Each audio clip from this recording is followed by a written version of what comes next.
Today on Rocket Punch, we're gonna take a look at a game that asks, what if Gary and Dave remained friends and continued to collaborate? What would that book look like?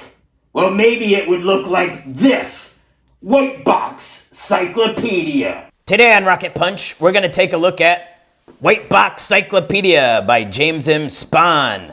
So this was a Kickstarter a little while back, and I finally got the book printed on drive-through. It's really great. I love the cover. It's very awesome, old school type of game. There is one little thing that you get kind of like a little zonk for. There is no binding title, which kind of stinks. But I put a little sticker there. We're all good. So yeah, James M. Spahn is a legendary name in the RPG sphere. He's been associated with a lot of awesome projects, and he's a crazy cat, and he has all kinds of interesting stories to tell. So actually, if you join the Agranac Discord, run by my buddy DM Wisdom, you might run into him there. He's a little busy right now with some stuff, but I'm sure you can... he comes in, pipes on every once in a while, and you can hear one of his cool stories about anything. He just has a lot of really cool stories and a lot of cool ideas. So yeah, check him out. So yeah, the original Swords and Wizardry guy, Matt Finch, he's an editor on here, and he got the blessing of Matt Finch because they've worked together for a really long time. And it's based on Sword and Wizardry White Box by Matt Finch and Marv Bregg. So he didn't step on any toes there. In fact, Matt Finch wrote a nice foreword to the White Box here. And then you got an introduction by James M. Spahn. I don't know why I keep saying James M. Spahn. Can just call him James or whatever, Mr. Spahn, whatever. So it's got my favorite, a lot of black and white art. You got your general gist of role-playing and ability scores. And what makes this a cyclopedia of White Box is that it has a billion optional rules, which is really cool. You'll see all these little white boxes here with the outline. So you can throw these out or use them. There's all kinds of them in here, but it still has the core original D&D rule set as the main part of the book. And then he just throws in all his house rules, his homebrew rules, and just all these optional things to make it even more robust. To kind of, as he said in the original Kickstarter, like imagine a world in which Gary and Dave really never separated ways and continued the game with the original rule set with all these ideas from the other supplements and made one big new book. So in here you got your typical ability scores, just plus and minus, one each. This book also focuses on the ease of just a D20 and a D6. So there is no variable weapon damage. So that kind of helps out if you're a wizard, which is nice. You're not as weak. So same thing. So you get things like, you can get your strength modifier for opening doors, intelligence modifiers for noticing things, dex modifiers you can use. You use constitution modifier for resistances, charisma modifiers, optional hit point, like max hit point at first level, which I like. I like max at first level. I don't mind the death, but I just don't want it to be like the first combat. And then, I don't know, that's kind of a little boring, especially if you ever do solo. Like, then you're just making a million characters. So I like grit and hard games, but I don't want to be right out the gate and then, dead immediately. So I don't know. It's kind of weird. But other than that, yeah, you got to keep it gritty and deadly. No alignments. You can do new alignments, but you won't be able to use the alignment spells later in the book with the wizards and things like that. Then you get some new heritages. So you have your basics, you got your dwarf, you got your elf. It has some additional things like that you could have that weren't in the original book. So like charm resistance, ghoul resistance for elves. Halfling, you get some stuff like, what's this? Dark vision for halflings. Poison resistance, small size. That one's good. Human, which is what I typically like. You got Dagonites, because there's some rules in here for like playing a more dark-centered game if you want to, which is kind of cool. So that might be fun. You got some Damphirs, because he also has some settings for that. Gnome, Goblin. You got Half-Elf. You got Half-Orc. So same, like here you got your Charm Resilience, Fast Learner, Ghoul Resilience. So a lot of stuff that kind of comes in from some of the later ideas from the other D&D books are kind of represented here as some optional rules. You got River Halflings, because if anyone knows James, he loves halflings. And also he really helped. If you also like James, check out Free League's Lord of the Rings, the beginner box set, the original one, not the one they just came out with, but the original one, which is all about the Shire and halflings. And he wrote all that stuff. So he is a master hobbit. You got your Shadow Elf. You got your Sylvan Elves, your Trollkin. Heritage is class options, which I like it. I'm kind of weird that way. And then he's got a chart of kind of what classes can match with these guys. So that's pretty cool.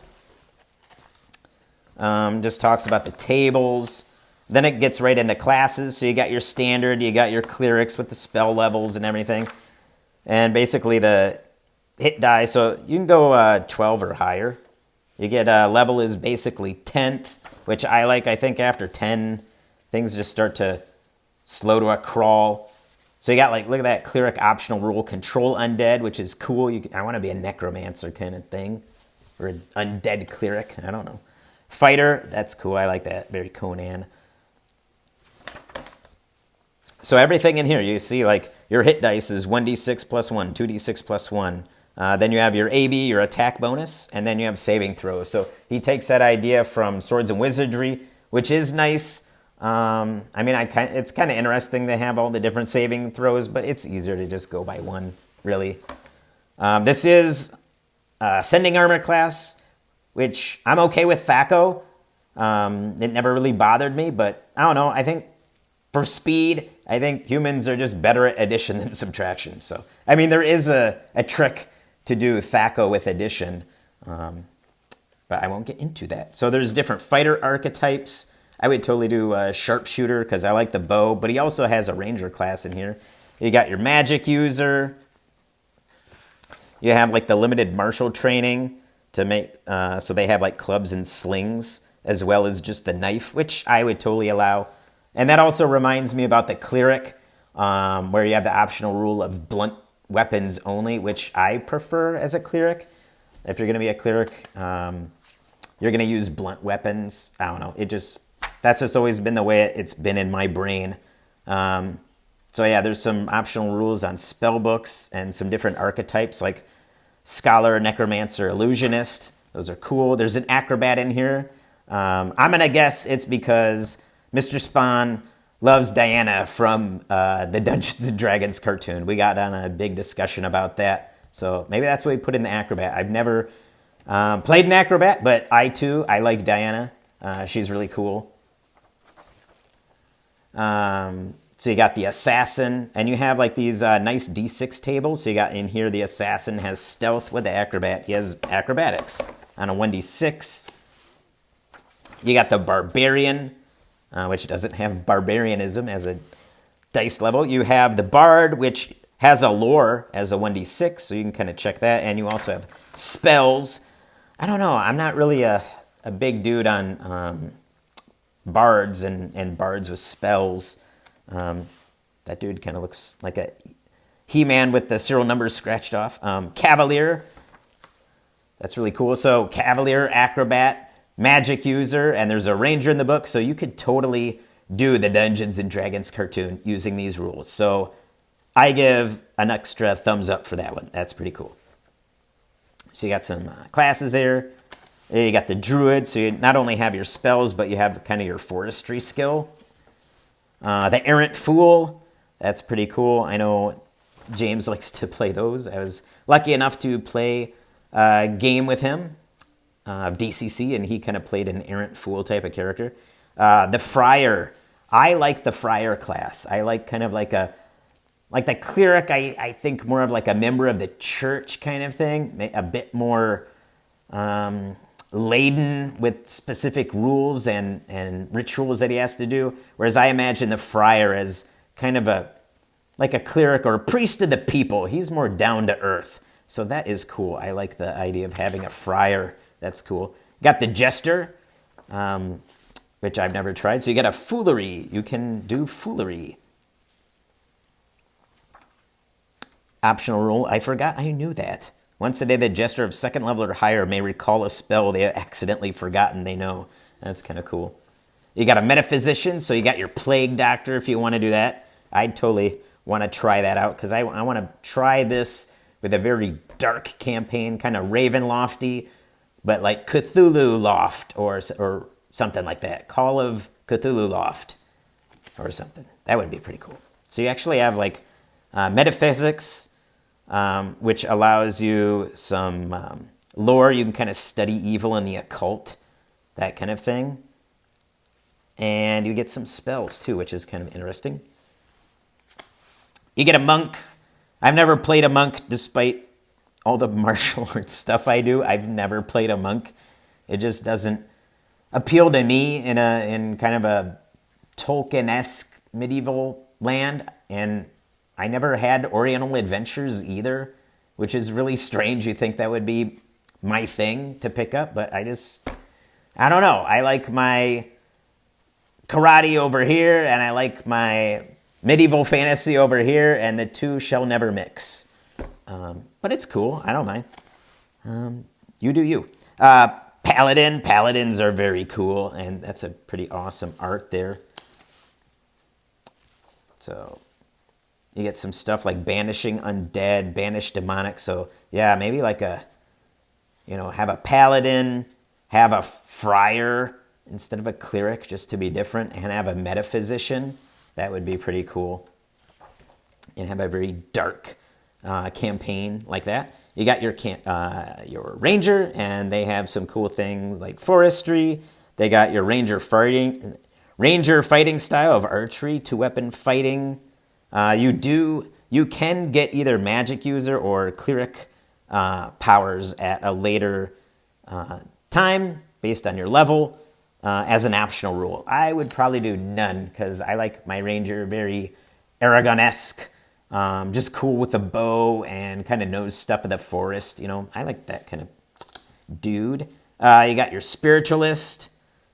I don't know. I'm not big on that one, but it's kind of cool. Look, you can, so you can converse with the dead. So I don't know, maybe that is cool. Sense the unseen. Okay. I thought it was spiritual touch. Spiritual guidance and spectral touch. Yeah, it's some cool stuff there. So it's kind of mix of cleric a little bit. You got your swashbuckler class. Deadly strikes, 2-weapon fighting, some optional rules of defensive fighting. You got your thief. Without the thief skills, you got thievery, which is a lot nicer because who wants to play a thief who is like a 10% in pickpocket? That's kind of boring. Optional rule, you get some poison use. And also you have like a tomb robber, so you could do that. That would also do good in that dark Gothic campaign, which I totally want to do. You got the Wanderer, and then you have the information about the heritage of class. So you got your Dwarf Battle Priest. That's pretty cool. So you get a little bit of, you get some priest magic a little bit, but you're also a warrior, so that's pretty cool. Control the undead. That's nice. You get the elf blade mage. So you get your classic kind of elf with their magic spells. And you get a halfling folk mage.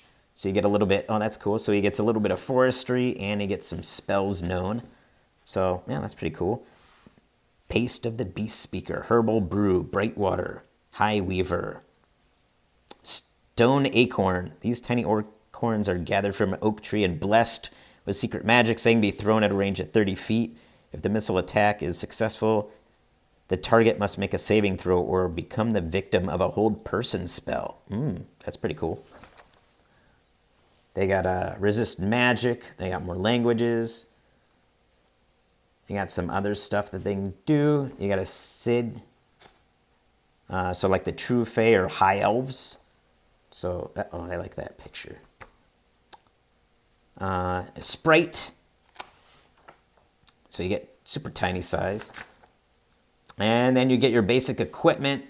You know, healer's kit, helmets, holy symbols, bowstrings, caltrops, all the stuff you need. Poles, quills, rations. More adventuring gear. You get some optional rules. Culinary combat. If the referee allows, a character may wield a frying pan in combat, just like Sam. It functions identically as a club when used as such, except for the fact that it's unwieldy, and all melee attack rolls are made suffer a -2 penalty. Some referees may allow halflings and river halflings to wield a frying pan in combat without penalty, and I'd probably do no penalty. That's kind of cool for a halfling. I like that. Your transport gear, your boats, your beats, your Clydesdales, some weapons and armors, just some information on it. And then you have the damage. So everything does D6 plus 1, D6 or D6 minus 1. I do like the simplicity of that. You got your ranges for your crossbows and bows and longbows and short bows. Gives a description of what the difference of the weapons are. You got your weapon quality of like cold iron, poor quality, and silver. So you can get poor quality gear, which is kind of cool if you don't have the funds. It's cheaper. On unmodified 1 on a D20, your weapon breaks. That's pretty cool. I like that. You got your armor and shields, your AC bonuses of all that, and your optional rule of gear packs. I do like that optional rule as well. It makes things quicker. Everything's about quick, you know. You don't want to rush, but you don't want to slog through anything. You don't want like combat to slog. You don't want character creation to slog. You know, it should be quick, quick, quick. Get back in the game when you die.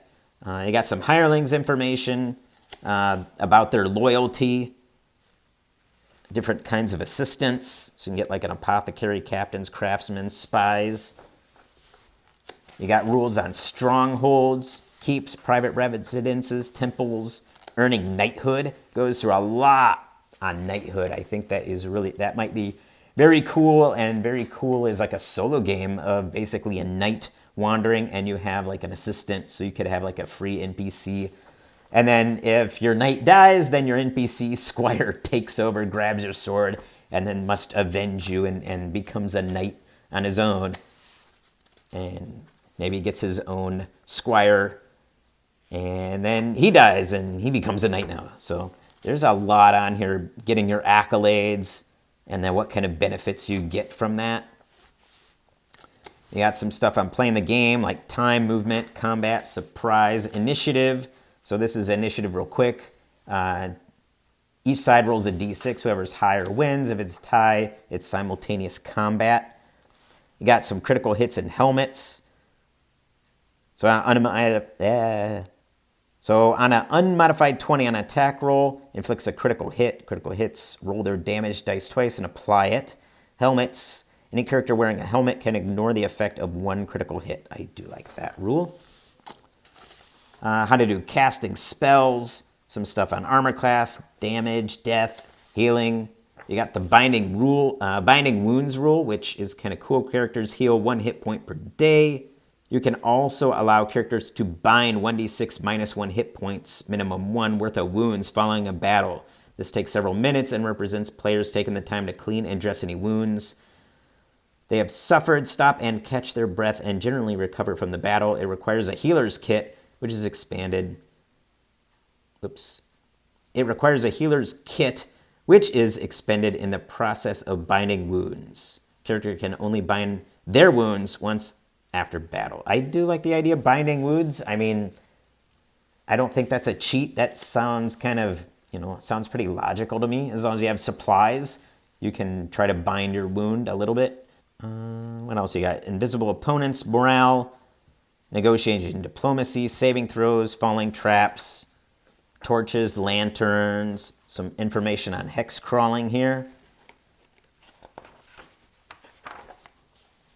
Some seafaring.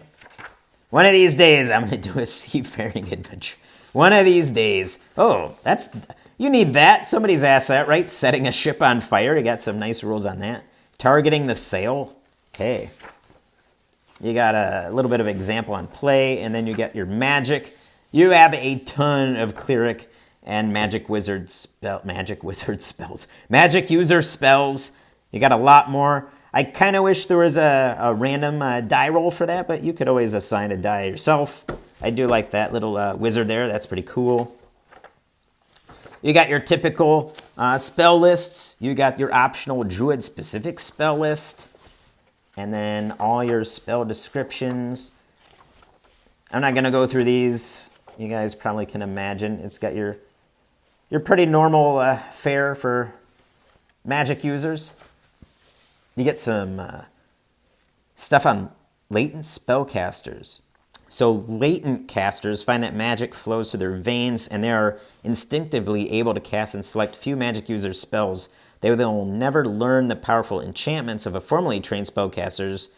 They can nevertheless find themselves able to call on a few useful enchantments when caught in a pinch. At character creation, a player may elect to have their character be latent spellcaster. Only characters whose class does not already grant them access to magic user spell lists can be latent casters, and any heritage that receives an inherent bonus to saving throws made to resist spells or magical effects is also prohibited from becoming a latent caster. As shown on table 6.5, latent casters, the character has a truncated progression of magic user spells. Beginning at second level, latent caster can cast a number of spells from the magic user spell list per day, shown on 6.5. Right here. Okay, how many casts I can cast? Okay, that's pretty cool.